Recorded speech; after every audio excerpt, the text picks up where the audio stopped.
मनुष्य जीवन में कुछ भी हासिल कर ले, परंतु रहस्य और रोमांच का आकर्षण व्यक्ति के जीवन में सदा ही बना रहता है।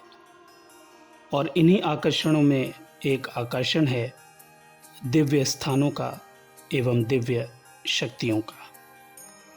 आज ऐसे ही दिव्य स्थान की यात्रा के दौरान हुए अनुभव एवं इस दिव्य स्थान पर पहुंचकर जो अनुभव हुए, उनका वर्णन एक सन्यासी की लेखनी के माध्यम से मैं यहाँ प्रस्तुत करूँगा। जिस दिव्य स्थल की यात्रा का यह वर्णन है, वो कोई और नहीं बल्कि सर्वविदित, पवित्र एवं रहस्यमय स्थल ज्ञानगंज है। नमस्कार दोस्तों, मेरा नाम है रवि। आपका स्वागत है हमारे चैनल आयाम इंडिया में। सिद्धों की परंपरा में आज हम बात करेंगे श्रीमद् शंकर स्वामी की। अपनी कृति तिब्बत का रहस्यमय योग व अलौकिक ज्ञानगंज में श्रीमद् शंकर स्वामी अपनी ज्ञानगंज यात्रा का विवरण देते हैं और इस यात्रा के दौरान हुए अनुभवों का वर्णन कुछ इस प्रकार से करते हैं। बर्फ से ढकी हुई गुफा में निवास करने वाले महात्मा युत्सुंग एक प्राचीन लामा सन्यासी हैं। वे परकाया प्रवेश में सिद्ध बौद्ध योगी हैं। वे जीवित अथवा मृत शरीर में अपनी इच्छा अनुसार प्रवेश करने में सक्षम हैं। भारत में वे पहली बार सम्राट अकबर की समकालीन रानी दुर्गावती के मध्य देश स्थित महल में आए थे तथा अंतिम बार सन 2011 में वाराणसी के एक गुप्त भूतल ग्रह में आए थे। वे पिछले 500 वर्षों में 3 बार परकाया प्रवेश कर चुके हैं। वर्तमान में जिस काया का उपयोग वो कर रहे हैं, वह 156 वर्ष पूर्व के किसी तिब्बती युवक की है। लामा युत्सुंग का आमंत्रण ही मेरी ज्ञानगंज यात्रा का आधार बना।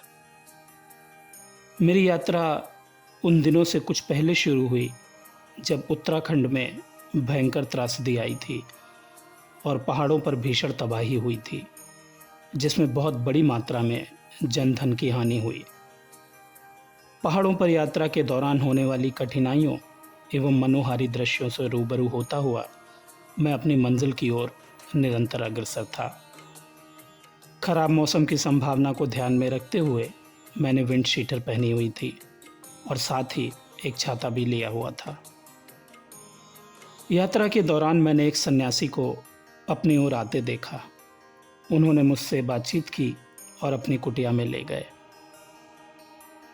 उन्होंने कहा कि इस यात्रा में तुम तिब्बत नहीं पहुंच पाओगे, अब तुम अपनी साधना कुटिया की ओर लौट जाओ। उचित समय पर लामा जी का बुलावा आएगा। सन्यासी के दिशा निर्देश का पालन करता हुआ मैं वापस चल पड़ा और पहाड़ी से काफ़ी नीचे आ गया। अचानक याद आया कि अपनी छतरी उनकी कुटिया में ही भूल आया हूँ और मौसम लगातार खराब होने की वजह से छतरी की बहुत ही आवश्यकता थी। वापस ऊपर चढ़ाई करने की हिम्मत मुझ में नहीं थी। तभी मुझे जड़ी बूटी संग्रह करने वाला एक पथिक मिला। मैंने उससे कहा, क्या ऊपर बर्फ़ बेसिन पर जाओगे? मैं वहाँ एक छाता छोड़ आया हूँ। मैंने उसे 50 रुपये देने को कहा, जिसके एवज में वो तैयार हो गया। वो मेरा छाता ले आया। मैंने उससे पूछा, कुटिया में जो साधु जी थे, उन्होंने आपसे कुछ कहा? वह व्यक्ति मुझे अजीब सी नज़रों से देखता हुआ बोला, कौन सी कुटिया और किस साधु की बात कर रहे हैं आप? उसने मुझसे 50 रुपये लिए और वहाँ से शीघ्र ही चला गया। मेरे मन में आज भी ये प्रश्न उठता है कि आखिर वो सन्यासी कौन था। सन 2013 में प्राकृतिक आपदा के चलते मेरी यात्रा अधूरी रह गई और मुझे वापस वर्णावत अपनी कुटिया पर आना पड़ा। मैं धैर्यपूर्वक लामा जी के पुनः संदेश का इंतज़ार करता रहा। मई 2014 में लामा जी का फिर से संदेश प्राप्त हुआ, सीमांत चले आओ, तुम्हें नेपाल के रास्ते से तिब्बत लाया जाएगा। यात्रा से पहले किसी विशेष कारण से मैं कोलकाता गया था।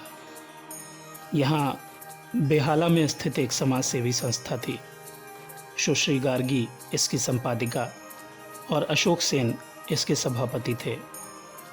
यह संस्था प्रायः 300 बच्चों की आश्रय स्थली थी। इस संस्था के प्रतिष्ठाता सभापति थे अशोक सेन। असहाय बच्चों के संरक्षक बनकर वे हमेशा ही उनके साथ रहते। बच्चों का ध्यान रखते रखते वे बच्चों की मोह माया में बंध गए थे। आखिरकार एक दिन अशोक सेन का शरीर शांत हो गया। हालांकि उनका अंतिम संस्कार विधिवत रूप से हुआ था, फिर भी संभवतः वे प्रेत योनि में चले गए।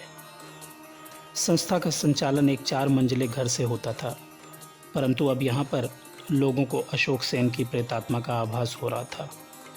हवेली में चलने फिरने की आवाज़ें आती हैं।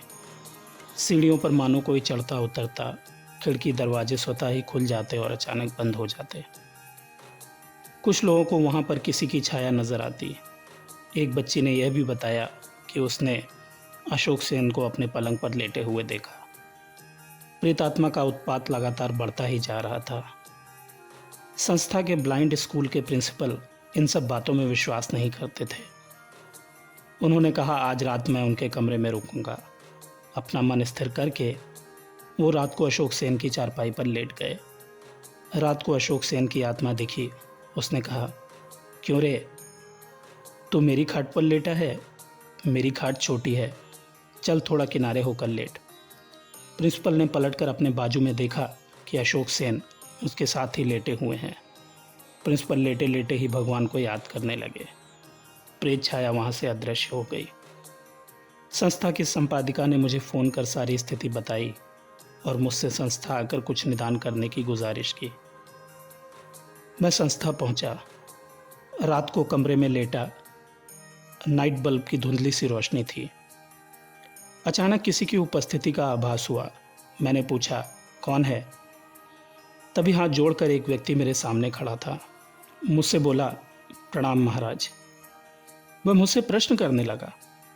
बोला, महाराज कृपा करके मुझे बताइए कि मुझे आजकल भूख प्यास क्यों नहीं लगती, सर्दी गर्मी का भी एहसास नहीं होता। संस्था का कोई व्यक्ति मेरी बात नहीं मानता।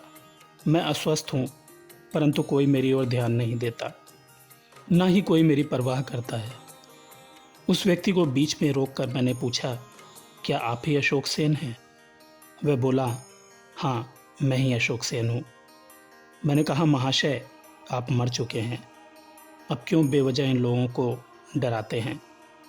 इतना सुनते ही प्रेतात्मा उग्र होकर बोली, क्या क्या मैं मर चुका हूँ?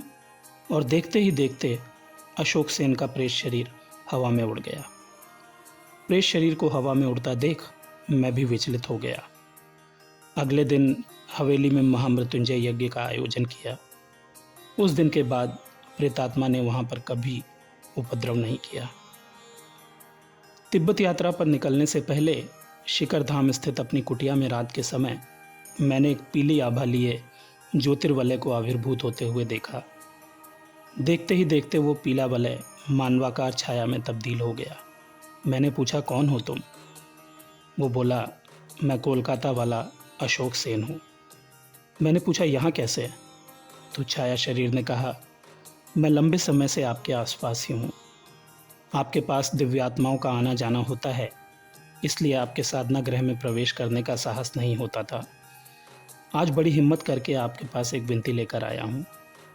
अशोक सेन की आत्मा ने आगे कहा कि महाराज, आपकी तिब्बत यात्रा के संकल्प के बारे में जानकर आपके समक्ष एक विनती करना चाहता हूँ। विनती यह है कि मैं आपके साथ मानस यात्रा करके मुक्त होना चाहता हूँ। मैंने प्रेतात्मा से कहा कि यदि तुम मेरे साथ चलना चाहते हो तो चल सकते हो, मुझे इससे कोई आपत्ति नहीं है। अशोक सेन का प्रेत शरीर टीन के शेड को भेदता हुआ आश्चर्यजनक रूप से अदृश्य हो गया। तिब्बत यात्रा पर जाने से पहले रात को मैंने स्वप्न देखा। एक युवती मेरे समक्ष हाथ जोड़े खड़ी थी। वो बोली, महाराज आप मानस तीर्थ जा रहे हैं, मैं भी आपके साथ मानस तीर्थ चलकर प्रेत योनि से मुक्ति प्राप्त करना चाहती हूँ। उसने अपने विषय में बताते हुए कहा कि मैं एक युवक से प्रेम करती थी, घर वालों को जब पता चला तो उन्होंने मुझे बहुत मारा। क्रोध के आवेश में मैंने चलती ट्रेन के सामने लेट कर आत्महत्या कर ली। तभी से इस प्रेत शरीर में भटक रही हूँ। आपकी दया हो जाए तो मानस तीर्थ चलकर इस प्रेत शरीर से मुक्त मनुष्य जन्म लेना चाहती हूँ। मैंने उसका साथ चलना स्वीकार कर लिया। आध्यात्मिक दृष्टिकोण से महत्वपूर्ण पर्वतों एवं धार्मिक स्थलों का दर्शन करते हुए मैं गंतव्य स्थान के लिए आगे बढ़ता रहा। आईटीबीपी के गुंजी कैंप में मैं युत्सुंग लामा जी के दूत के इंतज़ार में था। एक दिन 2 नेपाली युवक आए। उन्होंने मुझे संदेश दिया कि मुझे टींकार के पास पहुंचना है। आगंतुकों से मार्ग की जानकारी प्राप्त कर मैं टींकार की ओर चल पड़ा। मार्ग में एक चाय की दुकान पर रुका, जहां जगत सिंह नाम के एक सज्जन से मुलाकात हुई। उन्होंने मुझे बताया कि जिस मार्ग पर आप जा रहे हैं उसी पर उनके एक वृद्ध रिश्तेदार का घर पड़ेगा।